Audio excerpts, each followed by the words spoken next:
ತುಂಬಾ ಹಳೇದಾಗಿರೋಂಥ ಸೀರೆ ಬಿಸಾಡಕ್ಕೆ ಮನ್ಸ್ ಬರ್ತಾ ಇಲ್ವಾ? ಹಾಗಿದ್ರೆ ಈ ರೀತಿ ಯೂಸ್ ಮಾಡಿ ನೋಡಿ. ಒಂದೊಳ್ಳೆ ಮನೆಗೆ ನಾವು ಹೊರಗಡೆಯಿಂದ ತಂದು ಯೂಸ್ ಮಾಡೋಂಥ ಸೋಫಾ ಕುಷನ್ ಡಿಸೈನರ್ ದಿಂಬನ್ನ ನಾವು ಮನೆಯಲ್ಲೇ ಈಸಿಯಾಗಿ ರೆಡಿ ಮಾಡ್ಕೋಬಹುದು. ಕೆಲವೊಬ್ಬರಿಗೆ ಸೀರೆಗಳು ಕೊಡೋಕೆ ಇಷ್ಟ ಇರಲ್ಲಲ್ವಾ? ಆ ರೀತಿ ಇದ್ದವರು ಈ ರೀತಿ ಟ್ರೈ ಮಾಡಿ ನೋಡಿ. Hi friends, welcome back to my YouTube channel. Friends, ಇವತ್ತಿನ ವಿಡಿಯೋದಲ್ಲಿ ನಮ್ಮ ಶ್ರೀಮತಿಯರಿಗೆ ತುಂಬಾನೇ ಯೂಸ್ ಆಗುವಂತ ಕೆಲವೊಂದು ಟಿಪ್ಸ್ನ ತಂದಿದ್ದೀನಿ. ಅದರಲ್ಲಿ ಮೊದಲನೇ ಟಿಪ್ ಏನು ಅಂತ ನೋಡೋಣ ಬನ್ನಿ. ನೋಡಿ, ಈ ರೀತಿಯಾದಂತ ಜುಮ್ಕಾಸು ನಾವು ಎಲ್ಲಾದ್ರೂ ಫಂಕ್ಷನ್ಸ್ ಹೋದಾಗೆಲ್ಲ ಇಡ್ತಾ ಇರ್ತೀವಲ್ವಾ? ಕೆಲವೊಂದ್ಸರಿ ತಿರ್ಪಾಗಳೇ ಸಿಕ್ಕೋದಿಲ್ಲ, ಕಳ್ದೋಗ್ಬಿಟ್ಟಿರುತ್ತೆ. ಆ ರೀತಿ ಇದ್ದಾಗ ನೋಡಿ, ವೇಸ್ಟ್ ಆಗಿರುವಂತ ಮಕ್ಕಳದು ರಬ್ಬರ್ ಅಂತೂ ಇದ್ದೇ ಇರುತ್ತಲ್ವಾ? ಅದನ್ನ ಒಂದೆರಡು ಪೀಸ್ ಅಷ್ಟು ನಾನು ಇಲ್ಲಿ ವಿಡಿಯೋದಲ್ಲಿ ತೋರಿಸೋ ರೀತಿಯಲ್ಲಿ ಕಟ್ ಮಾಡ್ಕೊಂಡಿದ್ದೀನಿ. ಈ ರಬ್ಬರ್ ತುಂಬಾನೇ ಸ್ಟಿಫ್ ಆಗಿ ಕುತ್ಕೊಳ್ಳುತ್ತೆ ಫ್ರೆಂಡ್ಸ್. ಯಾವ್ದೇ ರೀತಿ ತಿರ್ಪಾ ಅದು ಕೆಲವೊಂದ್ಸರಿ ಇಚ್ಚಿಂಗ್ ಆಗ್ತಾ ಇರುತ್ತೆ, ಕಿವಿ ನೋವು ಬರುತ್ತೆ. ಈ ರಬ್ಬರ್ ಹಾಕಿ ನೋಡಿ, ತುಂಬಾನೇ ಸ್ಟಿಫ್ ಆಗಿ ಒಲೆಗಳು ಕುತ್ಕೊಳ್ಳುತ್ತೆ. ನೋಡಿ, ಇದು ನಾನು ಒಂದೆರಡು ಪೀಸ್ ಅಷ್ಟು ಕಟ್ ಮಾಡ್ಕೊಂಡು ರೌಂಡ್ ಶೇಪ್ ಅಲ್ಲಿ ಈ ರೀತಿ ಸಿಸರ್ ಇಂದ ಕಟ್ ಮಾಡ್ಕೊಂತಾ ಇದ್ದೀನಿ. ಸಣ್ಣದಾಗಿ ವಿಡಿಯೋದಲ್ಲಿ ತೋರಿಸೋ ರೀತಿಯಲ್ಲಿ ಗುಂಡಿ ಯಾವ ಶೇಪ್ ಇರುತ್ತಲ್ವಾ ಆ ಶೇಪ್ಗೆ ನಾನು ಮೀಡಿಯಂ ಆಗಿ ಕಟ್ ಮಾಡ್ಕೊಂಡಿದ್ದೀನಿ. ಈ ಕಟ್ ನೋಡಿ, ಇವಾಗ ಇದು ರೆಡಿ ಆಗಿದೆ. ತಿರ್ಪಗಳಿಲ್ಲ, ಟೈಮ್ ಸಿಕ್ಕಿಲ್ಲ ಅನ್ನೋವಾಗ, ಅರ್ಜೆಂಟ್ಗೆ ಬೇಕು ಅಂದಾಗ ಈ ರೀತಿ ನಾವು ತಿರ್ಪುಗಳಾಗಿ ಯೂಸ್ ಮಾಡ್ಕೋಬಹುದು ಈ ರಬ್ಬರ್ನ. ಟಿಪ್ ಇಷ್ಟ ಆದ್ರೆ ಟ್ರೈ ಮಾಡಿ ನೋಡಿ ಫ್ರೆಂಡ್ಸ್. ನೋಡಿ, ತುಂಬಾ ಈಸಿಯಾಗಿ ನಾವು ತಿರ್ಪಗಳು ಇಲ್ಲ ಅಂದ್ರೂ ಒಂದು ರಬ್ಬರಿಂದ ನಾವು ಈಸಿಯಾಗಿ ಕ್ಯಾರಿ ಮಾಡ್ಕೊಂಡು ಹೋಗ್ಬೋದು. ವಿಡಿಯೋ ಇಷ್ಟ ಆದ್ರೆ ಲೈಕ್ ಮಾಡಿ ಸಪೋರ್ಟ್ ಮಾಡಿ ಫ್ರೆಂಡ್ಸ್. ಈಗ ಮುಂದಿನ ಟಿಪ್ ಏನು ಅಂತ ನೋಡೋಣ. ಮಕ್ಕಳದು ಬಳೆ ಎಲ್ಲಾದ್ರೂ ಹೋಗ್ಬೇಕು ಅಂದ್ರೆ ಈ ರೀತಿ ಎಲ್ಲ ಮಿಕ್ಸ್ ಆಗ್ಬಿಟ್ಟಿರುತ್ತೆ, ಹುಡ್ಕ್ಲಾಡ್ಕೊಂಡು ಕುತ್ಕೋಬೇಕಾಗುತ್ತೆ. ಟೈಮ್ ಬೇರೆ ಆಗಿರುತ್ತೆ ಎಲ್ಲಾದ್ರೂ ಹೋಗ್ಬೇಕು ಅಂದಾಗ. ಆ ರೀತಿ ಇದ್ದಾಗ ನಾವು ಈ ರೀತಿ ಹುಡ್ಕೊಂಡು ಕುತ್ಕೊಳಕ್ ಆಗೋದಿಲ್ವಲ್ವಾ? ನಮ್ಗೆ ಫ್ರೀ ಇದ್ದಾಗ ಈ ರೀತಿ ನಾವು ಮಕ್ಕಳ ಬಳೆಗಳನ್ನ ಜೋಡಿಸಿ ಇಟ್ಕೊಬಿಡ್ಬೇಕು. ನೋಡಿ, ಬೇರೆ ಬೇರೆ ಸಪ್ರೇಟ್ ನಾನು ಬಳೆಗಳನ್ನ ಇಟ್ಕೊಂಡು ಒಂದು ಬಳೆ ಕಲರ್ ಏನಿದೆ ಅಲ್ವಾ ಅದಕ್ಕೆ ಈ ರೀತಿ ಪಿನ್ಗಳನ್ನ ಹಾಕಿ ಇಟ್ಕೊಂಡಿದ್ದೀನಿ. ನಾನು ಇಲ್ಲಿ 2 ವಿಧಾನದಲ್ಲಿ ತೋರಿಸ್ತಾ ಇದ್ದೀನಿ. ನಿಮ್ಗೆ ಯಾವ ವಿಧಾನ ಬೇಕಾದ್ರೂ ನೀವು ಯೂಸ್ ಮಾಡ್ಕೋಬಹುದು. ಇನ್ನ ಒಂದು ವಿಧಾನ ಏನಪ್ಪಾ ಅಂತಂದ್ರೆ, ನೀವೆಷ್ಟೇ ಬಳೆ ಇರ್ಲಿ ಬಿಡಿ, ಈ ಟಿಪ್ನ ಫಾಲೋ ಮಾಡೋದ್ರಿಂದ ನಮ್ಗೆ ಒಂದೇ ಸೆಟ್ ಒಂದೇ ಹತ್ರ ಸಿಗುತ್ತೆ. ನಮ್ಗೆ ಟೈಮ್ಗೆ ಬೇಗನೆ ಎತ್ಕೊಂಡು ಹೋಗ್ಬೋದು ಹಾಕೊಂಡು. ಈಗ ಎರಡನೇ ವಿಧಾನ ಏನು ಅಂದ್ರೆ, ವೇಸ್ಟ್ ಆಗಿರುವಂತ ಹೇರ್ ಬ್ಯಾಂಡ್ ಇರುತ್ತಲ್ವಾ, ಇದು ತುಂಬಾನೇ ಎಕ್ಸ್ಪೆಂಡ್ ಆಗಿ ಹಿಗ್ಗೋಗಿದೆ. ಅದು ಬಿಸಾಡೋ ಬದಲು ಈ ರೀತಿ ಅರ್ಧಕ್ಕೆ ಕಟ್ ಮಾಡ್ಕೊಂಡು ಇನ್ನ ಒಂದು ಸೆಟ್ ಬ್ಯಾಂಗಲ್ಸ್ ಏನಿದೆ ಅಲ್ಲ, ಈ ರೀತಿ ಅದ್ರೊಳಗಡೆಯಿಂದ ಕಟ್ಕೊಂಡು ಈ ತಿರುಗಿ ಗಂಟು ಹಾಕೊಬಿಡ್ಬೇಕು. ನೋಡಿ, ಈ 2 ವಿಧಾನನು ತುಂಬಾನೇ ಈಸಿ. ಮಕ್ಕಳ ಬಳೆಗಳು ಇಕ್ಕೋಕ್ಕಂತೂ ತುಂಬಾನೇ ಯೂಸ್ ಆಗುತ್ತೆ. ಈ ರೀತಿ ನಿಮ್ಗೆ ಇಷ್ಟ ಆಗಿದ್ರೆ ನೀವು ಟ್ರೈ ಮಾಡಿ ನೋಡಿ ಮಕ್ಕಳ ಮನೆಯಲ್ಲಿದ್ರೆ. ಈಗ ನೆಕ್ಸ್ಟ್ ಟಿಪ್ ನೋಡೋಣ.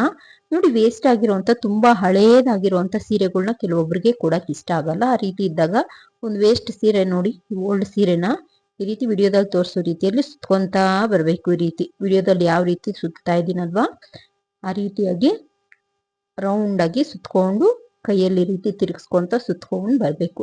ಸುತ್ಕೊಂಡು ಎಡ್ಜಿಗೆ ಬಂದಿದ ತಕ್ಷಣ ಒಳಗಡೆ ಈ ರೀತಿ ಪ್ರೆಸ್ ಮಾಡ್ಕೊಂಡು ಅದನ್ನ ಸೈಡ್ಗೆ ಇಟ್ಕೊಂತಾ ಇದೀನಿ. ಯಾವ್ದಾದ್ರು ಒಂದು ವೇಲು ತಗೊಳ್ಳಿ, ಕಾಟನ್ ಆಗ್ಲಿ ಯಾವ್ದಾದ್ರೂ ಆಗ್ಲಿ, ವೇಲ್ ತಗೊಂಡು ಸೆಂಟರ್ಗೆ ಈ ರೀತಿ ಒಂದು ಗೋಟ್ ಬಳೆ ಇಟ್ಕೊಂಡು ಒಂದು ರಬ್ಬರ್ ಬ್ಯಾಂಡ್ನ ಹಾಕೊಂತ ಇದೀನಿ ಫ್ರೆಂಡ್ಸ್.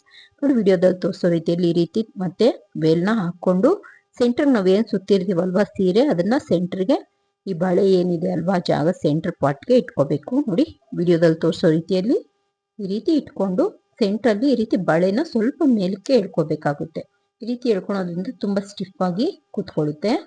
ಕುತ್ಕೊಂಡಾದ್ಮೇಲೆ ನೋಡಿ, ಎಲ್ಲ ಒಂದ್ ಕಡೆಯಿಂದ ಈ ರೀತಿ ಫ್ಲೀಟ್ಸ್, ನಾವು ಸೆರಗು ಯಾವ ರೀತಿ ಫ್ಲೀಟ್ಸ್ ತಗೊಂತೀವಲ್ವಾ, ಈ ರೀತಿ ನಿಧಾನಕ್ಕೆ ಒಂದೊಂದೇ ಒಂದು ಸ್ವಲ್ಪ ಸ್ವಲ್ಪನೇ ತಗೊಂಡು ನಾವು ಈ ರೀತಿ ನೆರಿಗೆ ತರ ಹಾಕೊಂತ ಬರ್ಬೇಕು. ಲಾಸ್ಟ್ಗೆ ಈ ತರ ಹಾಕಾದ್ಮೇಲೆ ಲಾಸ್ಟ್ಗೆ ಒಂದೆರಡು ಪಿನ್ಗಳನ್ನ ಸೆಂಟರ್ಗೆ ಈ ರೀತಿ ಹಾಕೊಂಡ್ಬಿಡ್ಬೇಕು ಫ್ರೆಂಡ್ಸ್. ವೇಸ್ಟ್ ಅಂತ ನಾವು ಸೀರೆಗಳನ್ನ ಬಿಸಾಡೋ ಬದಲು ನೋಡಿ, ಈ ರೀತಿಯಾಗಿ ಸೋಫಾಗಳ ಮೇಲೆ ಇಡೋಕೆ ತುಂಬಾನೇ ಚೆನ್ನಾಗಿ ಕಾಣುತ್ತೆ. ಹೊರಗಡೆ ಏನಿಲ್ಲ ಅಂದ್ರೂ ಮಾರ್ಕೆಟ್ ಅಲ್ಲಿ ಇದು ತುಂಬಾನೇ ರೇಟ್ ಆಗುತ್ತೆ. ಈ ರೀತಿ ವೇಸ್ಟ್ ಆಗಿರುವಂತ ವಸ್ತುಗಳನ್ನ ಯೂಸ್ ಮಾಡ್ಕೊಂಡು ನಾವು ಸೋಫಾ ಕುಷನ್ ರೆಡಿ ಮಾಡ್ಕೋಬಹುದು. ನೋಡಿ, ನೋಡೋಕ್ಕೂ ತುಂಬಾನೇ ಚೆನ್ನಾಗಿ ಕಾಣ್ತಾ ಇದೆ ಅಲ್ವಾ? ಇಷ್ಟ ಆದ್ರೆ ಟ್ರೈ ಮಾಡಿ ನೋಡಿ. ಮುಂದಿನ ಟಿಪ್ಪು ಏನು ಅಂತ ನೋಡೋಣ. ನೋಡಿ, ಇವಾಗ ಬೇಸಿಗೆ ಅಂತೂ ಬಂತು. ಇರುವೆಗಳು ಕಾಟ ತುಂಬಾನೇ ಇರ್ತಾ ಇರುತ್ತೆ ಎಲ್ಲ ಕಡೆ. ಅದ್ರಲ್ಲೂ ಸಿಹಿ ಪದಾರ್ಥ ಎಲ್ಲಿರುತ್ತೋ ಅಲ್ಲಿ ತುಂಬಾನೇ ಇರ್ತಾ ಇರುತ್ತೆ. ಸಕ್ಕರೆನ ನಾವು ಸಕ್ಕರೆಯಲ್ಲಿ ಎಷ್ಟೇ ಟೈಟ್ ಆಗಿ ಹಾಕಿ ಕುದ್ರೂ ಸಕ್ಕರೆಯಲ್ಲಿ ಇರುವೆ ಬರ್ತಾ ಇರುತ್ತೆ. ನೋಡಿ, ಸಕ್ಕರೆಯಲ್ಲಿ ಒಂದ್ 4 ಲವಂಗ ಹಾಕಿ ಇಡೋದ್ರಿಂದ ಇರುವೆಗಳು ಕಾಟ ಬರೋದಿಲ್ಲ. ಟ್ರೈ ಮಾಡಿ ನೋಡಿ ಈ ಟಿಪ್ಸ್ ಕೂಡ. ಈಗ ಮುಂದಿನ ಟಿಪ್ ಏನು ಅಂತ ನೋಡೋಣ. ದೇವ್ರ ಫೋಟೋಗೆ ಹೂವು ಇಡಬೇಕು ಅಂತಂದ್ರೆ ಅದಕ್ಕೆ ಕಂಬಿ ಇರೋದಿಲ್ಲ. ಆ ತರ ಇದ್ದಾಗ ನೋಡಿ, ಇಯರ್ ಬಡ್ಸು ಕಿವಿ ಕ್ಲೀನ್ ಮಾಡ್ಕೊಳಕ್ಕೆ ಯೂಸ್ ಮಾಡುವಂಥ ಇಯರ್ಬಡ್ಸ್ನ ಒಂದು ತಗೊಂಡು ಈ ರೀತಿ ಬೆಂಡ್ ಮಾಡ್ಕೋಬೇಕು ಸೆಂಟ್ರಿಗೆ.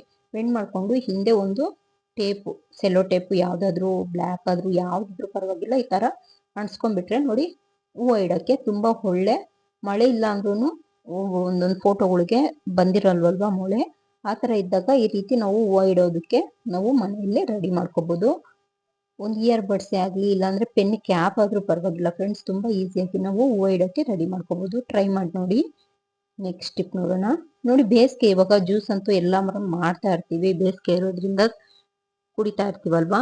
ಇದು ನಿಂಬೆಹಣ್ಣು ಬೇಸಿಗೆ ಏನಾಗ್ಬಿಡುತ್ತಂದ್ರೆ ಒಂದು ಸ್ವಲ್ಪ ದಿನಕ್ಕೆಲ್ಲ ಒಂಥರ ಕಲರ್ ಬಂದು ಕೆಟ್ಟೋಗ್ಬಿಡ್ತಾ ಇರುತ್ತೆ. ನೋಡಿ ಆ ಥರ ಇದ್ದಾಗ ಸ್ವಲ್ಪ ಕೋಕೋನಟ್ ಆಯಿಲ್ ಆಗಲಿ ಅಡುಗೆ ಎಣ್ಣೆ ಆಗಲಿ ಯಾವುದಾದ್ರೂ ಸ್ವಲ್ಪ ಕೈಗೆ ತಗೊಂಡು ಈ ರೀತಿ ಎಲ್ಲ ನಿಂಬೆಹಣ್ಣುಗಳನ್ನು ಈ ರೀತಿ ಕೈಯಲ್ಲಿ ಸ್ವಲ್ಪ ಮಸಾಜ್ ಮಾಡಿಬಿಟ್ಟು ಈ ರೀತಿ ಬ್ಯಾಗ್ಗಳು ತರಕಾರಿ ಎಲ್ಲ ತಗೊಂಡಾಗ ಕೊಡ್ತಾ ಇರ್ತಾರಲ್ವಾ, ಈ ಬ್ಯಾಗಲ್ಲಿ ಹಾಕ್ಬಿಟ್ಟು ಈ ರೀತಿ ಸುತ್ತಕೊಂಡು ಬಾಕ್ಸಲ್ಲಿ ಈ ರೀತಿ ಇಟ್ಕೊಂಡು ಫ್ರಿಜ್ಜಲ್ಲಿ ಸ್ಟೋರ್ ಮಾಡಿ ತಿಂಗಳಾನುಗಟ್ಟಲೆ ಇಟ್ಟರು ತುಂಬಾ ಫ್ರೆಶ್ ಆಗಿ ನಿಂಬೆಹಣ್ಣಿರುತ್ತೆ.